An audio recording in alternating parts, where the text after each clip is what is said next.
Hey, howdy, hey, I'm back with a Starbucks drink. I'm gonna take a sip. Chug, chug, chug. I'm also here with part 2 of our science project that we do every time a new set comes out. This one, of course, is the Rising of Zendikar. Zendikar Rising, as some would say, according to the box that's literally right in front of us. So, we're gonna jump right into it. So, the last time, if you guys saw yesterday's video, we had, I think, a total of 31. So we had 31 instances of special things happening. So basically we need a special thing per pack to keep up with that pace. Again, we don't count the foil promo rares because that's kind of cheating. Would give it an unfair advantage, would be a +6 in that direction. We're also not going to count the Expedition box topper, which we're going to wait till the end on that one. So, as I say every time on this channel, let's open something aggressively mediocre. Wait, this isn't Ikoria. Okay, so first pack, let's jump into it.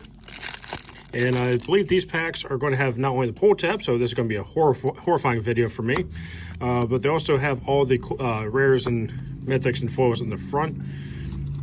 And just because we're doing this for science, we're going to go through relatively quickly. Not going to focus too much on the cards. I do have Bob and Josh here for commentary to offer some insight because I've done next to no research whatsoever, as you guys know from the first video. First special thing is the Hellhound. So those pull tab packs are the ones that are printed in Japan, and I personally like the printing on those better. They seem like they have less printing errors than some of the other ones. So yes, they're backwards, and you can't open them. But thanks, Japan. But the rest of us can't open them. So. Then why am I the one opening the stuff on camera? Because it's funnier that way. Oh, there's alternate art, not alternate art, but the new upgraded island. So do not count that, Josh. But you can't count this. We got a field research foil. Ooh. And yep, nothing too crazy there. So far we're at a whopping 2. So I don't know if we're going to keep pace. Okay, we might. We got a foil excited art, or alternate art, whatever we'll call it, McKindy Ox. So that's 2 for right there. So we just doubled our luck. And nothing else of note in the back / front part of the pack. You know, there's an empty box next to me. I'm surprised to use that for trash, but no. So we got the Skyclave Ravager for the rare. And oh, we got a Campy Baloth, the beastie green guy for the alternate art. So up to 4 now, I believe. Give those only 3 cards. So if you guys remember from our previous times doing this, been Core 21 and Ikoria, both times of pre-release kits. One and foil mountain, because it looks slightly different than what I'm accustomed to seeing from Zendikar full arts.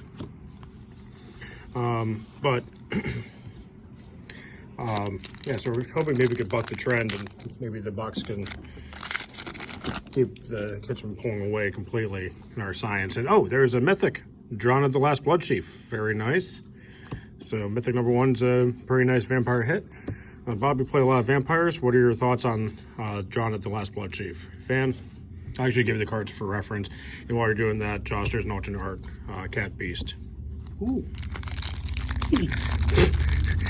Does that mean we have to knock off the table like a cat would do? No, don't be the kitty. Don't be the kitty. So Drana is a 4/4 flyer for 5, which is not bad.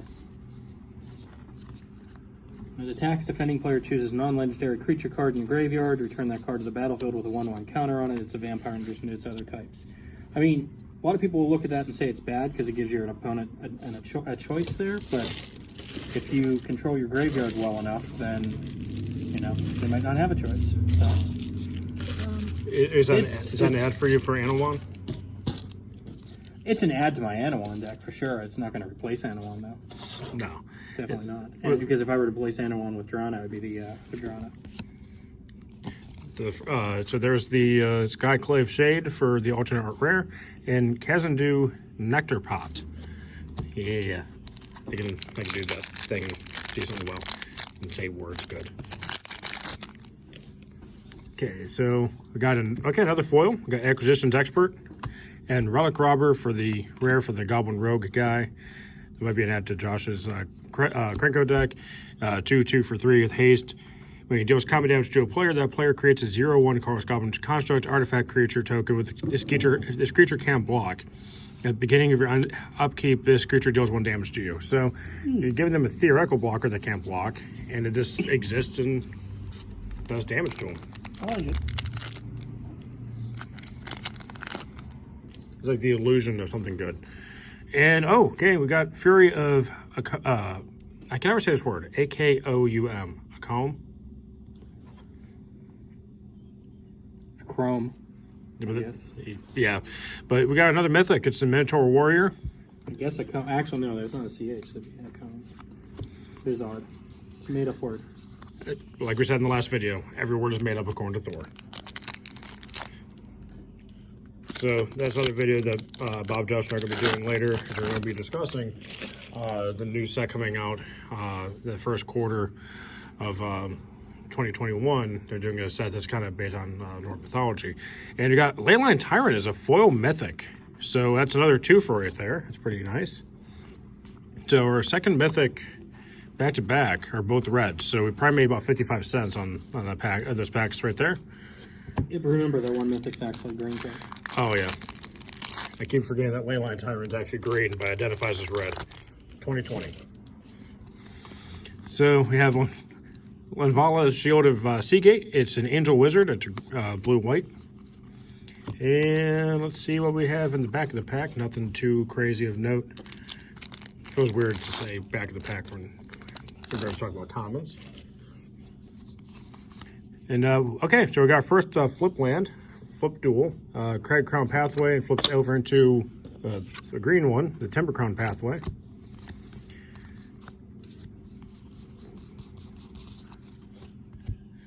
And like Bob said in the previous video, they're very they're duels in a sense that they come in untapped, but you're kind of stuck. You're kind of married to the choice long term. We got a foil Thundering Spark Mage, and we got a Share Skull Charger, the Giant Warrior. And aside from Elder Giants, I can't really think of too many giants that are extremely valuable. Maybe the Titans from. I forget what set was. I think it's like M12, like Sun Titan and Grave Titan came out, or M14. Well, yeah, I mean they were I think they were originally M11, maybe even M10, but they were the core set Titans for a while. And we got Confounding Conundrum, and they really kind of just weapon value only because of EDH. Really, it seems like. And there's a Spitfire Lagak. Okay, I swear to God, the Wizards are screwing with me. They're making videos where I can't pronounce words, and they're like, we're going to just basically eat canned alpha that soup, take a crap, and whatever comes out is going to be the name of this card. They did just for me, I'm convinced. And we got, got the Soul of the Wild. Second one we've seen so far in our box opening videos. First one in this particular video. That's another mythic. It's a green one, so probably worth more than any of the red things you've opened. And we're saying that because you actually have a good friend of ours who plays nothing but red. We always joke with him that he built a commander deck for about $14. And to me, he puts in all foil basic lands. And we got another foil. And we got Tuk Rubble Fort. It's a wall with reach and creature control have haste. Actually, it's a pretty decent common, actually. Haven't seen a lot of walls being relevant. Maybe that can see some play. Because it's a nice one-sided effect for you while also providing a little bit of defense. I'd say it's probably more of a card for limited play than constructed, but that's just first thoughts looking at it. And we have Craig Plate Baloth for the rare. Negate printed for the 918th time. And we got a alternate art Dreadworm. It's a Worm Horror of the Landfall. So every card of the Landfall is up for the special alternate art treatment. And okay, we got another box topper type thing. It's the Needle Verge Pathway. It's the red land that flips over into the white Pillar Verge Pathway. Bob, take a quick gander at that. That's nice. Nice full art. Dual line there. So that counts as another cool thing for our science project here. And I did the thing where I put the commons and non-commons in the wrong piles. Yep. Okay. First time I've done that in these two videos, so my streak is now officially over. It's like me trying to Snapchat. Streak is over. And we got a foil common, Deadly Alliance, and Crawling Barons. Really like this card for mono card build. And we got our another alternate art, Elemental. It's the uncommon Brushfire Elemental. It's green and a red, haste 1/1. Can be blocked with creatures power 2 or less. And has landfall when it land enters battlefield under your control, and it gets +2/+2 until end of turn. So that's pretty spicy. I is a fan. There's no alternative. Yep, it is. Yep. Damn it, here do I own the rules.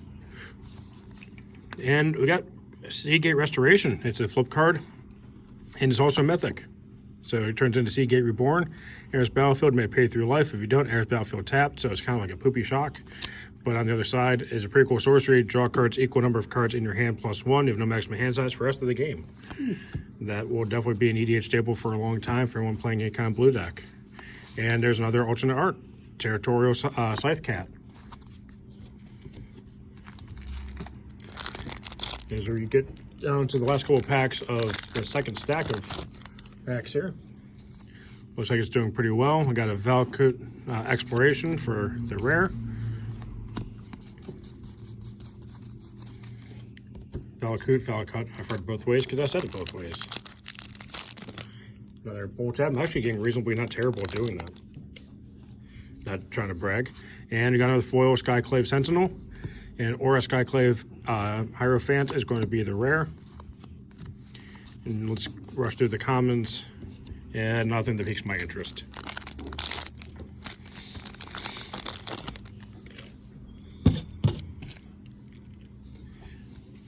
Okay, so we got Archpriest of Iona. As we go through the rare, commons, we got the Mackendy Ox alternate art.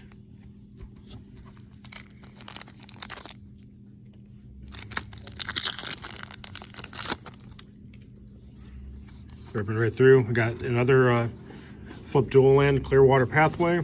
It turns into black land on the other side. And nothing too crazy in the commons.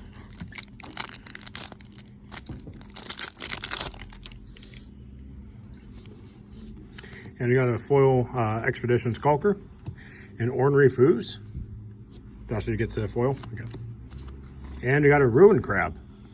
So that's kind of like a not as good version of Hedron Crab, but it's alternate art, so we'll take it.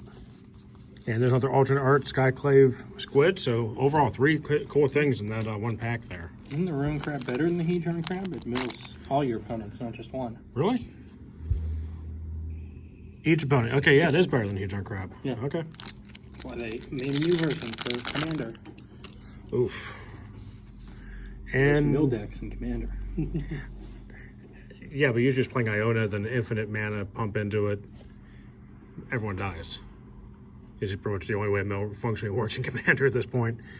We got Thief of Heartbeats. It's a vampire rogue.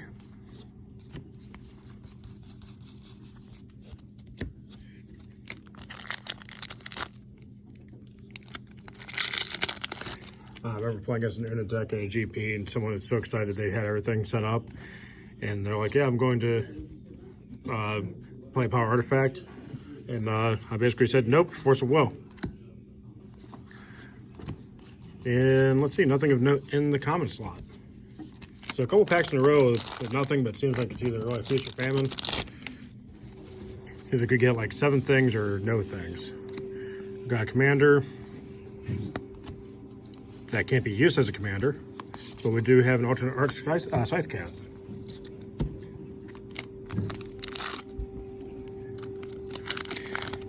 As we get into the last few packs here, we open another foil, Malakar Rebirth, and oh, Amaria's Call. That's actually really cool.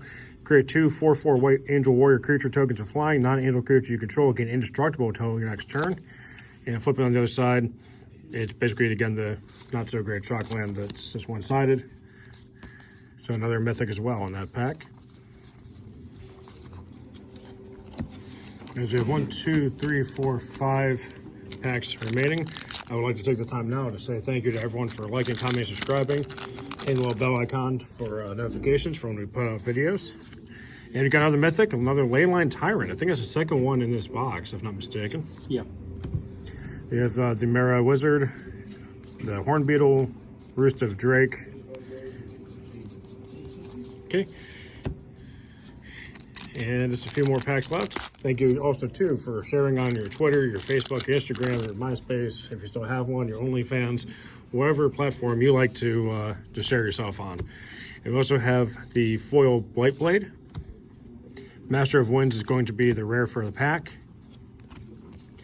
And we're going through the comments. We have another McKinty Ox. So that seems to be a very popular alternate art. Seems to be in almost every third pack, it seems like. Obviously not that ridiculous, but we've opened at least 4 or 5, it seems like, just in this video alone. We got the Nighthawk Scavenger for the rare. And as you go through the commons, I see nothing that piques my interest. So presumably you guys aren't interested in the meter, because that is exactly how that works. And we have 2 packs left. We have, got our foil rare. It's a Coralheim Chronicler. So I was waiting for a second foil rare, and we had found it. Because remember, we got the foil red mythic earlier. We got Luminarch Aspirant for the rare. And nope, nothing crazy there. So last pack, everybody. Thanks all for watching. And don't forget, we do have the box topper too. So we'll open that as Josh adds everything up. And we have Inscription of Ruin. So just a regular, everyday, run-of-the-mill, who cares rare. And nothing of note there. So I'm going to push these piles off to the side just a little bit to give some room to really appreciate the expedition. Hoping for something that's not hot garbage. So, Bob, prediction time. What do you think it's going to be? You're opening it, so hot garbage. Okay, well, let's hope not. Would you say Scalding Tarn is hot garbage, Bob? That's probably the best thing you can open. Yeah, so congratulations to, well, me, because I get to keep this. This is a store box. And unfortunately, it's not foil like they did for the BFZ expeditions, but that's still pretty cool. Yep, be jealous. Or it gets come in the store and buy before Bob does. So, Josh, what is the total, sir? So we had 7 mythics, 13 foils, and 16 showcase. So we have 36. The box won. Well, thank you for just dropping that on us. I mean, geez, oh man, it's usually just like my thing to say. So what we're saying is the box won. So, yes. So for you guys who voted pre-release kits, because the last 2 times the pre-release kits won, well, you guys are wrong. Sucks for you guys, but good for us with the box. I mean, that's epic. So it basically broke down to like 1 cool thing per pack. So, some sides are all excited apparently. So we'll see what that's all about, and we'll see you guys later. Oh my God! We also opened an oversized Chaos Orb. Wow, I was not expecting to open that in this video, but we did. Wow, we pulled really well. Okay, bye.